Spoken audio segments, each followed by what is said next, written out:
Hi, my name is Jill. You are here at Road Culture Rules, and I'm going to do another big one. This video is primarily for women over 50 or grandmothers, which could be any age these days. I remember at 35, I had a lady come in the ER, and I'm like, she was a grandmother at 34. It was a horrible shock to my sensibilities, but this is specifically for women who are grandmothers or in that age range. So we're just going to say over 50. If you want to know what I'm going to tell you, that's the most important thing that you will ever hopefully hear and know. I hope you stay here and listen. So first we're going to take a deep breath, hold for 4, exhale, and we're going to see you on the other side. Fast.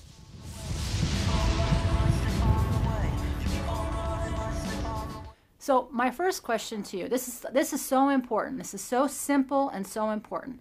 The first question I want to ask to the women who are older like me, what does love mean to you? And let's just be honest, when we're in our 20s and 30s and teens, we're still in that. I want to get married. I want to have fantasy relationships. I want a family. I want to be romantic. I want to have the love of my life. And we still might feel that way, but whether you're single all your life or you've been married all your life, you obviously know by this point that is not everything. The second thing I think you know by now is there's all kinds of stuff going on for us women. It's like I liken our internal journey within our body is a lot like riding 2 tigers with feet, 1 foot on each back and trying to hold the reins. It's really difficult because, you know, you remember puberty, you remember your 20s when we were all crazy. Then, you know, you got in your 40s and it was like flashback, right? It was another version of hormone hell. And then you get the menopause version. And then if you're lucky, on the other side, you sort of calm down and you even out. So the reason I'm bringing up the hormone thing and I'm bringing up the love thing is the question I have again is, how do you define love? And the single most frustrating thing that I had as a social worker was how to get through to people in a very short amount of time. So this is what's different about this format is I had it pointed out to me recently, I'm talking to one person, even though it's a public forum video, I'm really just talking to you. And what I could never do with you when I was in a session or in the emergency room or in your home or whatever is I couldn't say certain things to you because your insurance company wouldn't let me, it's not politically correct or for whatever reason, or there's other people in the room. This is just me and you. So me and one other woman at a time. My question to you again is, how do you define love? And the reason I ask that is that you know by now romantic love is not the most important thing. It's really nice. It is not the most important thing over the course of your life. It is a component to a strong, healthy you. It is not just you. One of the things that happens for women as you move out of the fabulous baby making days is your body is actually supposed to be starting to produce more testosterone, which is really why women in their 50s tend to get a little more aggressive when we aren't totally being screwed up with the estrogen stuff in the system. But so women in their 50s and 60s are very good at being strong and functional. Part of why I've been talking about this male-female stuff is that this is the time where we need to come into balance, whether we've been, like me, we've been too alone and too male-oriented for so long. I need to find my balance more with the feminine. Some women have been too feminine in terms of the mom and that role and need to find more of their masculine energy. And that's those 2 tigers. It's the masculine and the feminine within yourself. And I'm going to put a link below to a book that's going to explain that. And the reason I'm latching onto that and the reason I'm asking you this question and the thing that I never understood about people is why are we not just fierce, and I mean fierce, about protecting the lives of our children and grandchildren?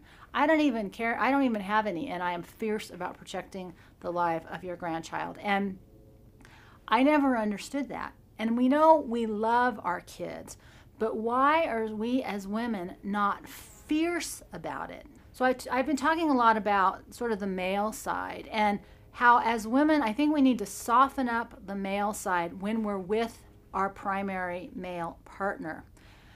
But I happen to like my masculine energy. And so for me and for you, it's about how can we find a way to put it into action that isn't tearing our relationships apart, but that's putting our world forward. And this is the question I never understood.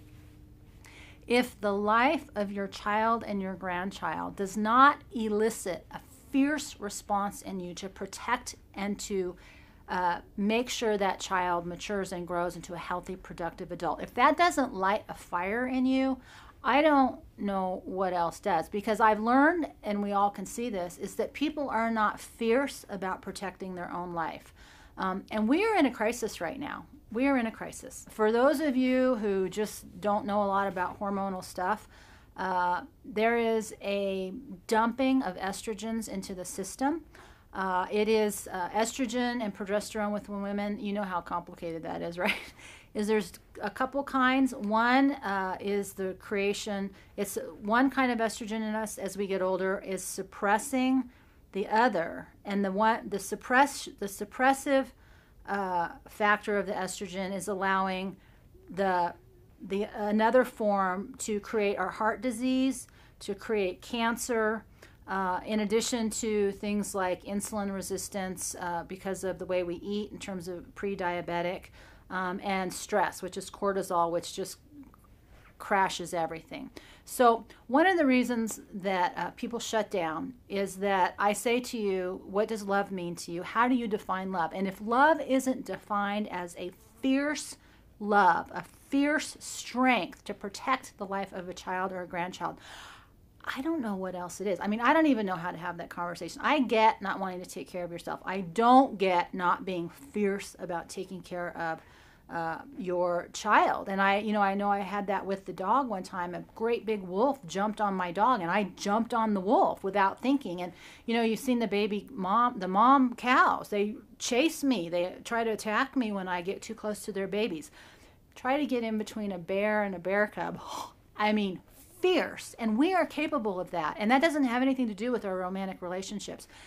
But we have that energy within us, and it gets super strong in our 50s and our 60s. This is when we are most productive in terms of having a fierce love that creates actual change. So 2 things. One, we never make decisions analytically or logically. So I could spout off a whole bunch of statistics like heart disease and cancer, stress and diabetes. Those are the things that are going to kill you.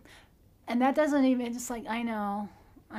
Let's go to the doctor. Let's turn on the television. Okay, so let's not do that. Let's say, what are the 2, if I could tell you to do 2 things and just pick one, 2 things that would start to anchor this information into the bigger conversation, okay? Because it's really a conversation of biology, how our biology has been hijacked, and the energy of the male and the female has been hijacked.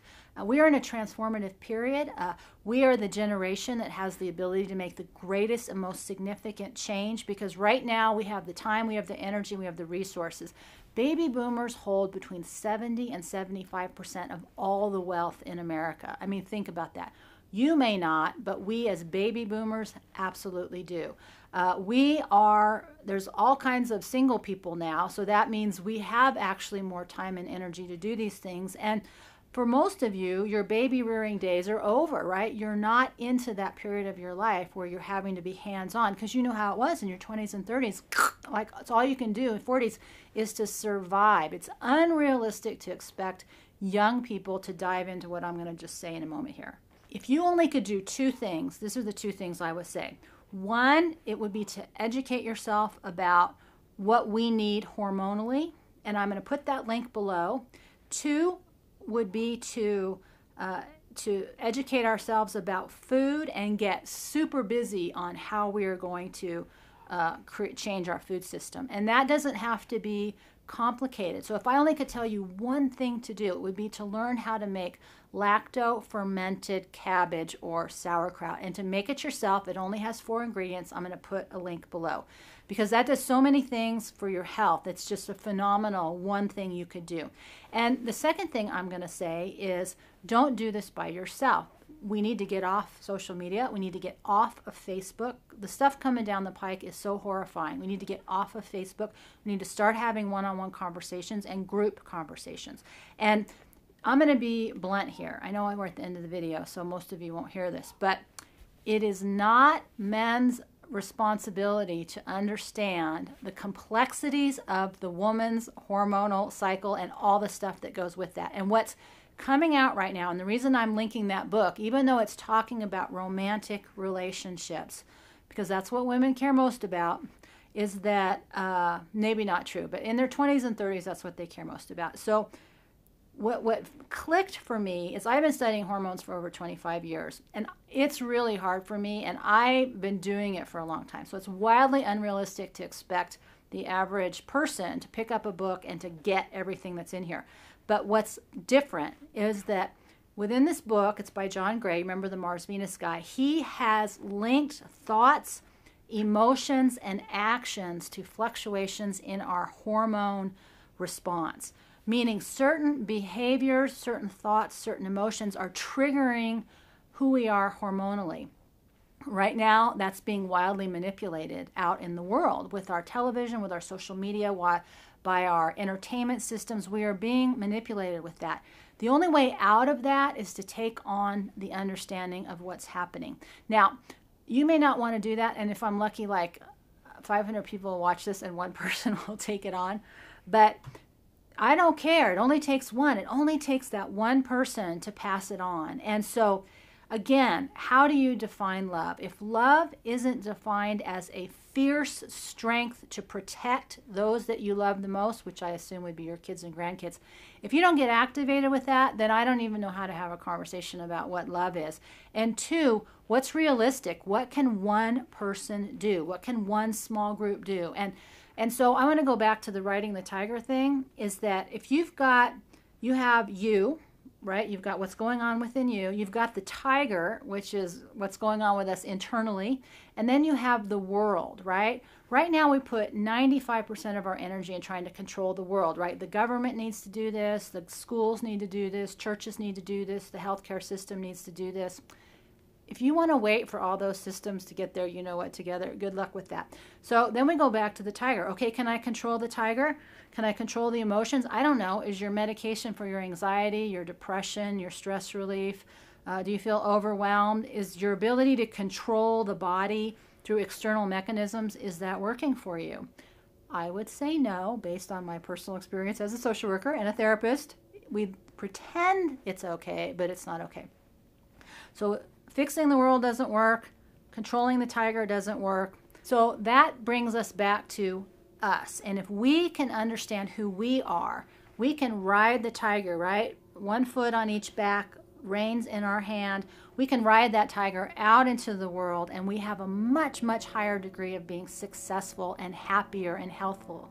Now, if we can understand that for ourselves, imagine how powerful that would be to understand it as a young person before you lose control and move out into your life and become wild and chaotic.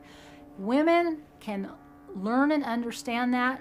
We can talk to each other in groups, small groups or one-on-one, and educate ourselves and understand it. And then we can take that same information and we can find a way to share it with young women and young children so that they understand who they are biologically, how their thoughts and feelings and their actions affect them, and then the power of food in all of this. So this is already wildly too long. Obviously, this won't be the first time I talk about this, but I love this. I love what you as one person can do. I love that I can give you a couple links and say, if you will take just this little tiny piece of a puzzle and a pie that's way too big for any one person to take on, this is how you change the world. You don't wait for the governments to do it. You don't wait for schools to do it. You don't wait for your pastor to do it. You don't wait for your doctor to do it, because that's never going to happen. Only you can make a choice. I can't promise you that you will not get heart disease, cancer, or diabetes. It might be too late for us. I can't even promise you that your grandkids will be okay. I can tell you if our grandchildren get it, they can get it all turned around so their grandchildren can be happy and healthy and functional in a way that nature meant us to be. I don't know what else to say about that, because to me, what is more important? What is more important? What is more important? So, how do you define love? I define it as a lot of things, but first and foremost, if there's no fierceness in your love to protect your offspring, then there's no conversation to be had. So we're going to wind it down here. The links are below. I hope you will take a deep breath with me as together we are exiting on survival road here. And we're not even going to do the other part because this is way too long. So live free and die wild, my friend. We will come back to this, but I will see you next time.